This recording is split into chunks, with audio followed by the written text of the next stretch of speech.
उपनगरातनं एक महत्त्वाची बातमी हाती येते. ब्रेकिंग न्यूज आहे. कल्याण आणि डोंबिवली शहराची बत्ती गुल झाली आहे.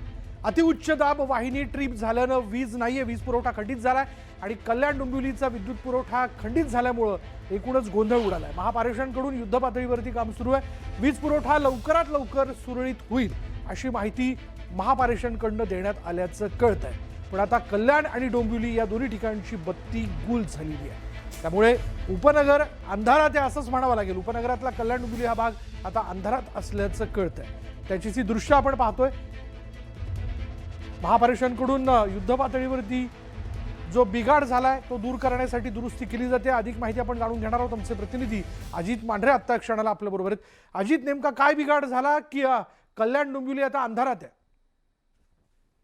विशाल, पडघा आणि पाल येथे जे सबस्टेशन आहे इथं विद्युत पुरवठा करताना अतिउच्च दाब ज्या वाहिन्यात म्हणजे ज्यातून मेगा सप्लाय होतो त्या मेगा सप्लाय ज्या लाईन्स आहेत त्या लाईन्स मध्ये तांत्रिक बिघाड आलेला आहे आणि हा बिघाड दुरुस्त होत नाही तोपर्यंत कल्याण डोंबिवली शहरांना विद्युत पुरवठा करता येणार आणि याच पार्श्वभूमीवरती युद्ध पातळीचं काम सुरू आहे.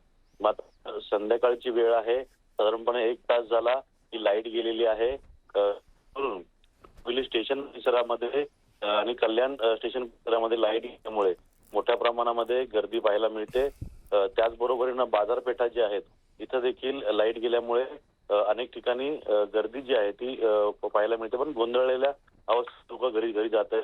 कारण का रस्त्यावरती लाईट नसल्यानं ज्या गाड्यांचे लाईट प्रकाश पडतात त्यावरती लोक जे आहेत ते आपल्या पद्धतीनं रिक्षा पकडून किंवा गर्दीतून कसं वाट काढत चाललेले आहेत. दुसरीकडे ही संध्याकाळची वेळ आहे. अनेक दुकानं जी आहेत या लाईट गेल्यामुळे नेमकं आता लाईट करणार आणि कशा रीतीनं पुढे सर्व्हाइव्ह करायचं असं देखील प्रश्न निर्माण झालेला आहे. महापालिका विभागाने फक्त बिघाड कसा झालेला आहे, सप्लाय कसा तुटलेला आहे हे सांगितलंय. मात्र लाईट कधीपर्यंत येईल, वीज कधीपर्यंत त्याची स्पष्टता नाहीये. बरोबर. यामुळे अनेक ठिकाणी संभ्रम निर्माण झालाय. धन्यवाद अजित या सगळ्या माहितीबद्दल.